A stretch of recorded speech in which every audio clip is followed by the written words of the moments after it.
Well, hello, everybody. My name is Kayla, and I am the Health Promotion Manager here at the Cooperative.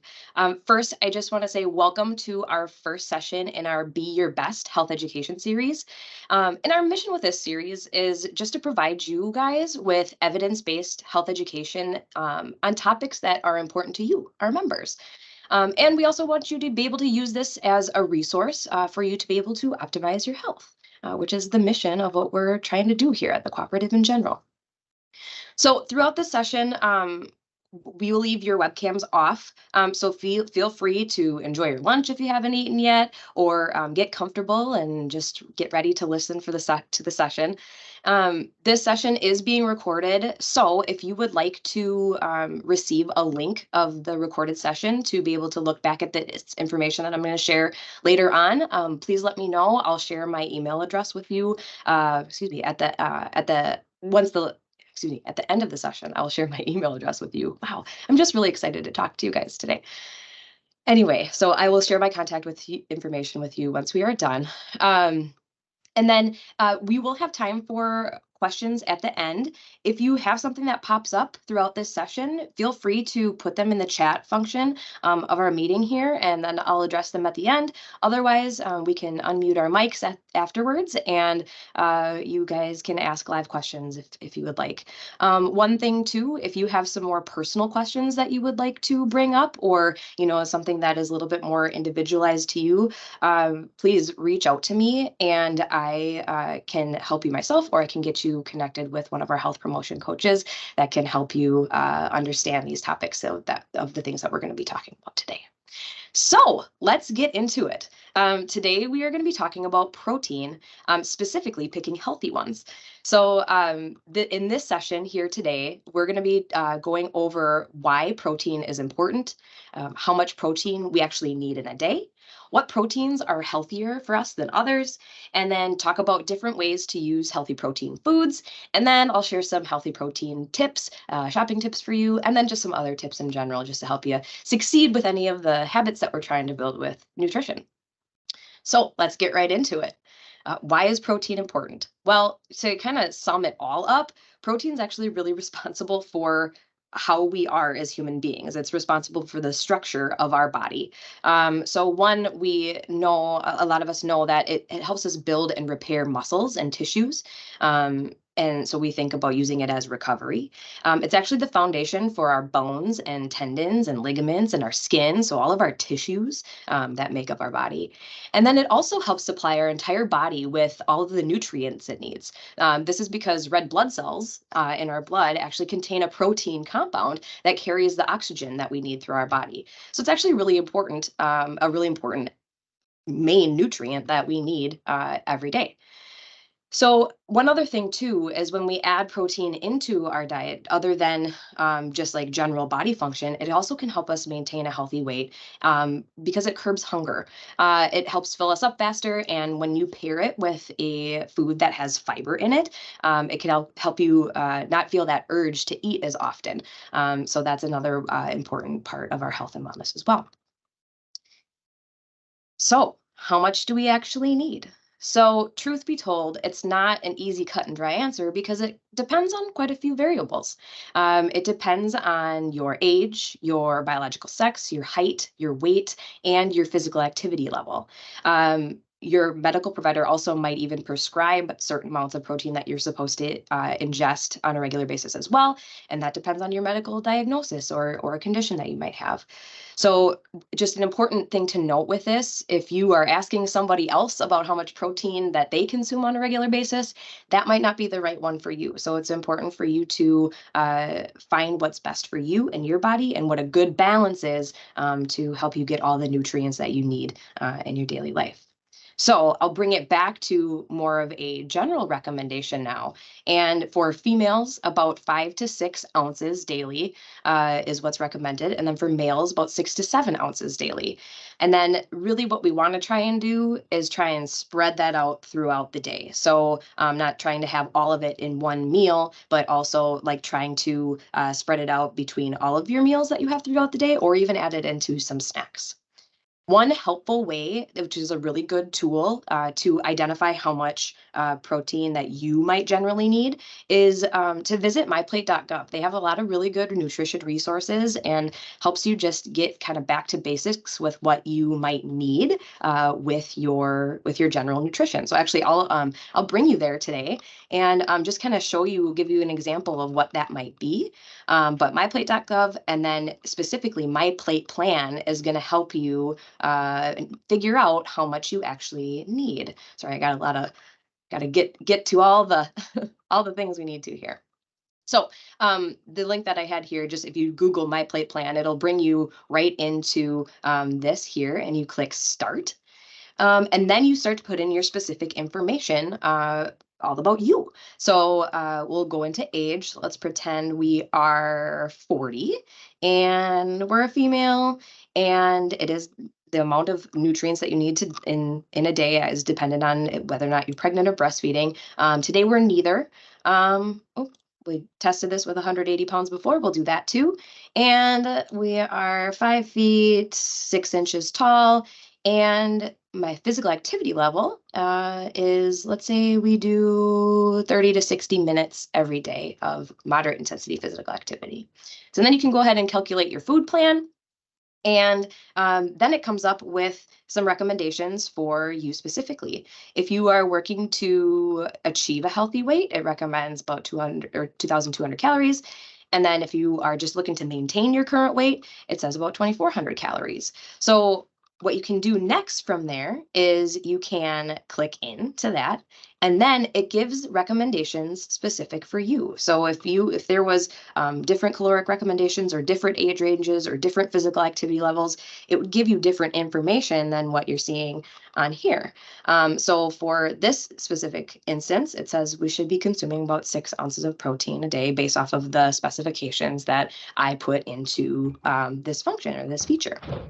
And then what else is nice is you can download a PDF, and then it brings you up to the recommendations and just some helpful tips on how you can or how much you need to have, and gives you some specifications on some goals to hit. But then it also helps you track how much we're getting each day. So if you're trying to figure out, okay, how much am I actually getting, or if I'm trying to strive for a goal to hit these recommendation goals, you can use this as a tool to help you figure that out. So I just wanted to share that because it is a nice, easy tool, and it's accessible to everyone. So something that is a good thing to just figure out where is a good place to start and keep it simple. Okay, so next we're just going to talk about some serving examples, because I just told you ounces, and not a lot of us take time or have time to like go and, okay, what's 1 ounce of this, and how do I break up my 5 to 6 ounces that I'm supposed to get in a day up throughout, or how do I break that out throughout my day? So just to kind of give you some general serving size recommendations. Um, so 3 to 4 ounces of cooked meat, poultry, so like chicken or turkey or fish, is what's considered one serving. But remember, that's like a third of your day, basically, if you're trying to get to those 5 to 6 ounces a day. But when you look at that size, that's about the size of a deck of cards, or it's about the size of the palm of your hand. So that's kind of an easy way to look at it in terms of how big or how much you should be consuming at a time. Then another general recommendation, we can't forget about beans or lentils as a healthy protein source. So about a half cup of cooked beans or lentils is also considered a serving. A 1 cup of milk or yogurt is considered a serving. So looking at those options as well. And also, depending on the size of container that you are buying those things in, you might need to measure that out into in terms of a cup. Eggs are interesting to think about, because sometimes we don't think about how many we're eating at one time, but 1 egg equals 1 ounce. So depending on what you're trying to get at in the day, 1 to 2 eggs is generally a serving. Now, if you're looking for more plant-based protein options as well, about 3 to 4 ounces, just like the meat, poultry, and fish, of tofu, or half a cup of tofu, depending on how it's prepared and how you're cooking it. And then when it comes to cheese, we can't forget about cheese as a protein source. It actually has a pretty high quality of protein in it, but we have to limit it to about the size of 2 dice, or like 2 playing dice. So grab a couple dice from your board game and then compare that size, and then you can see what that could be like. Even if measuring out food is not something that's necessarily in your repertoire, following the plate method is also a very effective way to make sure that you're managing the portions that you need. And typically about a little less than a quarter of your plate should be filled with healthy protein options. And then also something to think about too, where it says on the actual plate, some dairy products can be considered protein options too. So kind of think about that and how much we want to eat. Okay. I will say too, I just want to add this in here. In general, most of us in America are getting enough protein in the day. So what I'm going to be talking about next is maybe figuring out some ways that we can make sure that the protein sources that we are ingesting are the healthy ones. So we're really optimizing our health based off of what we are consuming, and making sure we try and just limit or reduce the amount of the maybe not so healthy ones that we can find really easily around here. So one of the things too, another easy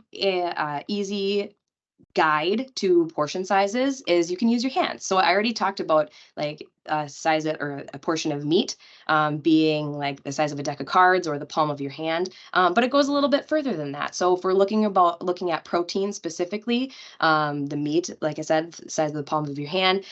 When it comes to other sources of servings, like peanut butter or like nuts could be a good source of protein, and cheeses, we want to keep it towards the size of our thumb, or like the tip of our thumb, and then just trying to manage our portion sizes that way. And you can actually use your hand for a lot of different things. Also, I don't want to not talk about all the other good things that we can eat too. So when we talk about like eating fruits and vegetables, using the size of your fist is about the equivalent to 1 cup of a serving, or a 1 cup or a serving of fruits and vegetables. And then when you're talking about grains, it could be, you could cup your hand, and all the grains and things that you could fit into your hand could be a serving as well. So just another easy visual guide to measure out your portion sizes for your different food. So let's talk about red meat for a second. So red meat is in no doubt a staple in the American diet, and especially in the Midwest with all of us, with all of our Midwest traditions. So I don't want to make anybody feel bad about eating red meat, because it's all around us and it's really easily accessible. I just want to put some feelers out there and give you some information on how we should limit it and how it could affect our health later on. So the big thing in here is we just want to limit the amount of red meat we're eating. So eating more than 3 servings of red meat per week does put us at risk for some certain diseases like heart disease, diabetes, stroke, colorectal cancer.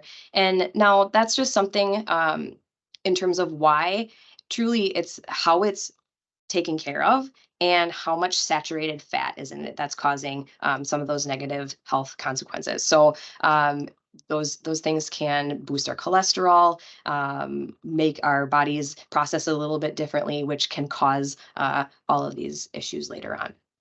So we do want to try to put a definition to what red meat is, because I think there's a lot of question about what actually counts as red meat and what doesn't. The big thing here is the amount, like I said, the saturated fat that we have in the content of the red meat is really what we're looking out for. And really, at the end of the day, what we're really trying to shoot for are lean meats, so meats that are low in saturated fat and just low in fat in general. Okay, so things that we want to try and limit, or defining red meat.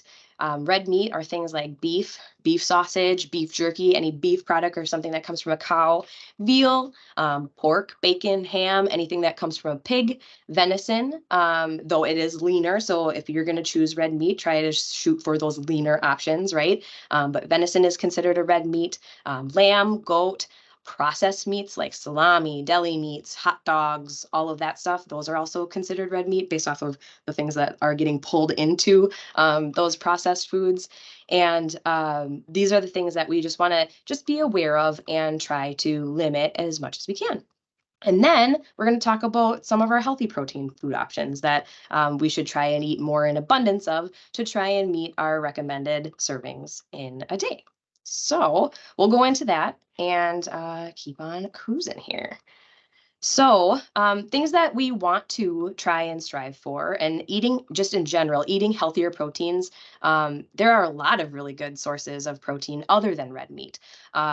So we want to just try and find these things and incorporate them into our day and just be creative with how we can do it. So we'll go down the list of some of these healthy ones and give some ideas of why they're good. And then later we'll talk about how we can incorporate them into our day. So poultry is a really good lean protein option or a healthy protein option. And these is stuff like chicken and turkey.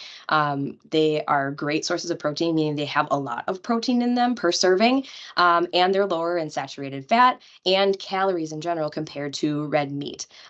They are also incredibly versatile in the kitchen, as some of you may know. So they can mix in with a lot of different recipes, and you can grill them, you can stir fry it, you can do whatever you need to do to get that in. So poultry options are a good source of protein. Fish and seafood, also a really good source of protein, and they are typically low in saturated fat.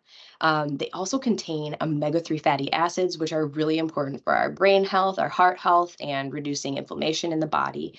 And they are also a great source of our sunshine vitamin, which we have no doubt, we've gotten a lot of that lately, which is really good. But vitamin D, it also carries a variety of health benefits too. So fish and seafood are a really good source of protein, and they also bring in a lot of other health benefits as well. Some of examples of healthier options are things like salmon, tuna, and shrimp and cod. So lots of variety. It doesn't necessarily have to be a certain type of fish, but like shellfish and things like that count as well.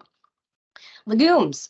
So if you don't know what a legume is, legumes are just a classification of food, and they are things like beans and lentils and peas, or like chickpeas, things like that. And they're actually a really special type of food because they fall into both the vegetable category and the protein food category. So when you talk about getting a bang for your buck, legumes are kind of where it's at because not only do they provide a very naturally low source or low in saturated fat source of protein, but they are also really high in fiber and other important nutrients that our body needs for optimal health. So adding those things in there also not only gets our protein content, but it also helps with our digestion, feeling fuller longer, and then, like I said, getting all the nutrients that we need in the day.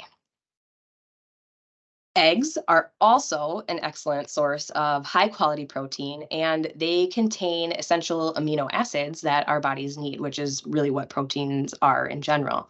They're relatively low in calories and very high in protein. So for the amount that you get in that little egg of protein, it makes it like a lot of protein in that little serving that you can get. And it's full of healthy fats. So that can help us, get the amount of protein that we have in the day. Eggs are also really good to snack on and help us feel full in between meals. Dairy.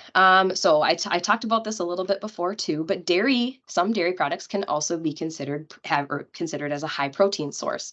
So low fat dairy products like milk and yogurt and cheese, they are high in protein, and they also provide some important vitamins and minerals that we need, like calcium and vitamin D. So when you're trying to balance out how much protein that you're supposed to take in a day, don't forget about the dairy products that we either are consuming, on the side or like in between or as a snack, excuse me, but also things that you might add into recipes. Like if you're adding cheese into a recipe, like maybe it's like a taco or a casserole or something like that, or milk, adding that into there, that counts too, and that counts towards our recommended daily value.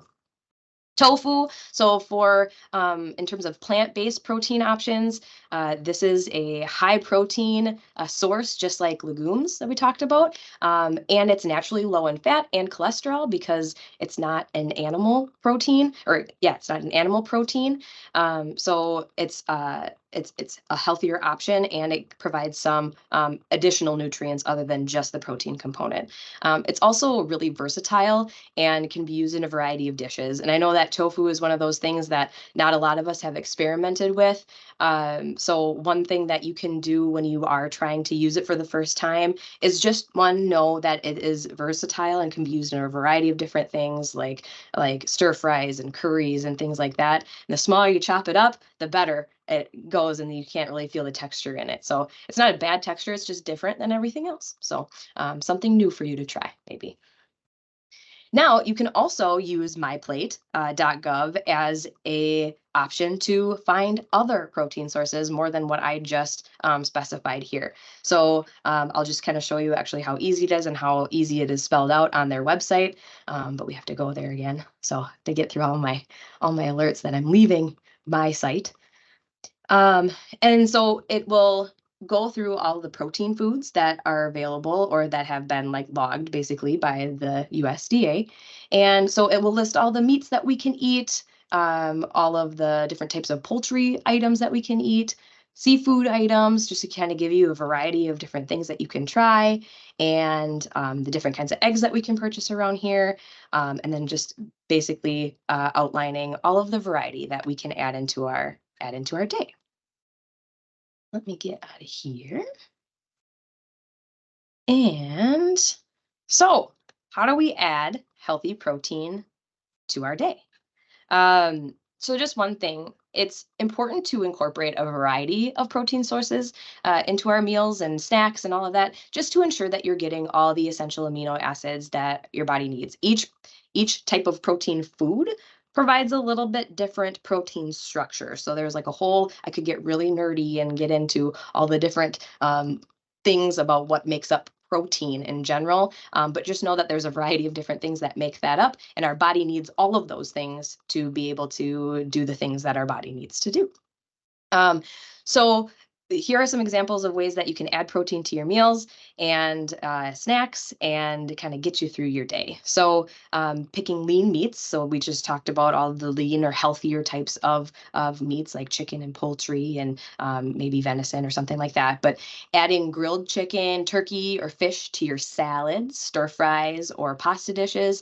You can never bulk it up too much. Just add in all the veggies and all the protein, and you're going to be good to go. You can certainly use plant-based protein options, just like we talked about with like adding beans and lentils and chickpeas to your soups, any stews that you're making. It's not really stew season, but any stews for the winter months, and salads. And like I said, we can use tofu in stir fries, curries, or sandwiches. Just sneak it in there however you can. And then it just adds a little bit more bulk to whatever you're eating. And then you know that you're getting good protein and some good vegetable nutrients in there too. We talked about not only having protein with our meals, but you can certainly snack on high protein foods as well. So using types of foods like hard-boiled eggs, yogurt, or cheese sticks. These things are easy to pack in a lunch bag or pack in a bag and be able to have as you go throughout the day. And snacking on these things, and especially pairing it with something like a piece of fruit or something like that, will help you keep full between meals and keep your energy levels at bay, and helping you stay ready to go to take on your day. Also use dairy products. So things like Greek yogurt or cottage cheese, adding that to your breakfast or using that within your breakfast or a snack. And then I talked about this already, but using cheese or milk in your recipes. So that counts too, with if you're trying to increase the amount of protein that you're taking in. And then adding eggs to your meals. So this is actually specifically more like if you're a person that likes to bring salads for lunch or something like that, you can really add a lot more bulk and help you stay fuller longer after you eat your salads if you add protein into it. And adding eggs and things like that are actually really helpful for you. So scrambled eggs or egg whites, add them to your lunch or your breakfast, and then definitely use boiled eggs in your salads or sandwiches, anything like that, to help you get the protein boost that you need throughout the day. All right, so let's talk about shopping. Some shopping tips. There's 4 different things to consider. This is not necessarily in order of what you need to do to consider. It's just 4 different things to just think about when you are shopping for your protein items. One, think about quality. Choose high quality protein items when you can and when they're available. Got to look for things that are added in there, like added hormones or antibiotics and other harmful substances that could, harm our health later on in life. So try, if you can, look for options like grass-fed, free range, wild caught. That's especially for like the fish, or organic if you can. And then as far as costs, so this is a big thing, especially right now. We've seen a lot of our grocery prices go up lately. Feels like we're getting used to it now, but it was kind of a shock to our system here a little while ago. And protein is no exception to something that can get expensive. So there are some ways that you can manage it within your budget. So definitely look for sales, use the grocery store ads, kind of plan your meals based off of what is on sale at the store that week. Or use bulk options, buy in bulk, and it's a little higher cost up front, but over time you will save money because it's a little bit, the price per unit is usually a little bit less than when you're buying things like in a single package or quantity. Also, don't shy away from using plant-based proteins like beans and peas and lentils. There's dried, canned, and frozen options for all of this, and they all count. They all count towards good quality protein and a healthy source of it too, without any extra like additives and things. So that's one thing to think about too when you're purchasing canned items. They last a long time. They're really great for cost, but we want to make sure that we're buying things that don't have added salt or are kind of labeled as low sodium. So we're not taking in more of that and more of the preservatives that make it stay good long. Freshness, just make sure that when you're buying particularly meat and fish and poultry, that they are fresh. So make sure that you're looking for things that have brighter colors, and a firm texture. Don't want anything mushy or slimy, or if something does smell a little bit off, it's probably off. Don't buy it. If you already have it in your fridge, don't use it. If you're like thinking like, oh, that's kind of weird, it's probably weird, and it's better safe than being sorry. So also make sure before you're purchasing, check the expiration dates, and don't forget about frozen and canned options. And then think about quantity. So try and purchase only what you need, plan ahead and purchase what you need for the week or the month or whatever you need. And if you have extra, intend to save it. So you can either freeze what you aren't going to use for that week and have it ready that you can thaw for later on. Or better yet, you could cook it and then save some time later on by throwing it in the freezer. And when you are needing a quick meal in a pinch, then you can take it out of the freezer, thaw it, or put it in the microwave or whatever. And then you have a nice healthy meal waiting for you, that's already done. You don't have to do like the whole cooking process with it. All right, so I've got 2 minutes here. I just want to give you guys a couple quick tips for success, and then we'll answer any questions that you might have. So a couple things, anything with nutrition, just in general, or any type of habit that we're trying to add or take away into our life, the best thing to do is just keep it as simple as possible. Our brains can only handle taking on 1 or 2 small changes at a time. So just do yourself a favor and think about 1 or 2 small goals that you can work on that will eventually get you there in the long run. And you just kind of keep leveling up on those goals, and you'll succeed after that. It takes time, it takes practice, and that's where the true behavior change comes in, and that's what you need. We do have if you're looking for a challenge for yourself, or also just to kind of gain some awareness of not knowing how much protein or what types of protein you're taking in on a regular basis, I can send you a Picking Healthy Proteins challenge where essentially you're just tracking the types of protein foods that you're eating on a regular basis. And third, You don't have to do this alone. We have a whole team of health coaches that are ready and wanting to help you. All of our members of the cooperative are eligible to use our health coaching services, and we want to help you and we want to help you succeed. And we have some tools for you that can help you get through changing your lifestyle habits so you can succeed in your health and wellness goals. All right. Finally, real quick plug here. Please join us. Continue on this Be Your Best Health Education series.